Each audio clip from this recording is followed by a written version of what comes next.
মদিনার নবী বলেছে, ও সাহাবা, একটা কথা মনে রাখবো, দুই ক্যাটাগরির মানুষ, দুই প্রকারের মানুষ আল্লাহর জান্নাতে বেশি যাবে। কয় ক্যাটাগরির মানুষ? কয় ক্যাটাগরি? সাহাবা জিজ্ঞাসা করলে, আল্লাহর নবী জিজ্ঞাসা করলো, সাহাবা বলো বলো বলো বলো বলো বলো বলো, ও সাহাবা বলো কোন দুই ক্যাটাগরির মানুষ?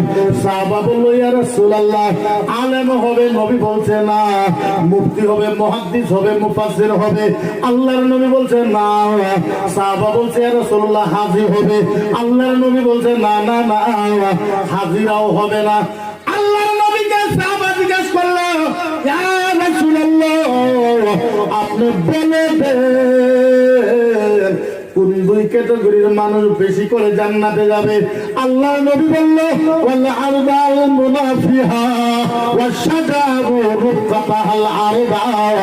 মদিনার নবী বলেছে, সাহাবা, একজন মানুষ বাড়িতে বসে আছে, কোনো কাম নাই, জুমার নামাজ পড়ে আইসা বাড়িতে বসে আছে, কোনো কাম নাই।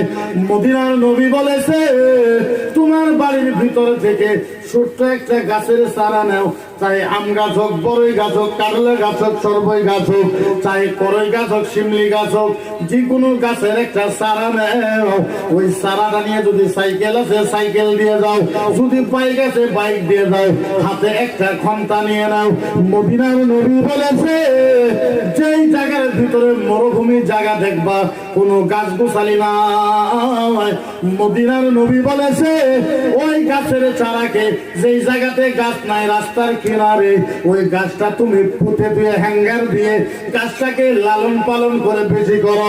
মদিনার নবী বলেছে, রুকাতাহু ফিল আরদি শাজার, যারা মরুভূমির জমিনের ভিতরে বেশি বেশি গাছ লাগায়, ওই গাছের ছায়া যদি মানুষে পায়, মদিনার নবী বলেছে, যেই মানুষটা বেশি বেশি গাছ লাগায়, ওই মানুষটা কিয়ামতের ময়দানে আল্লাহর জান্নাতে বেশি যাবে।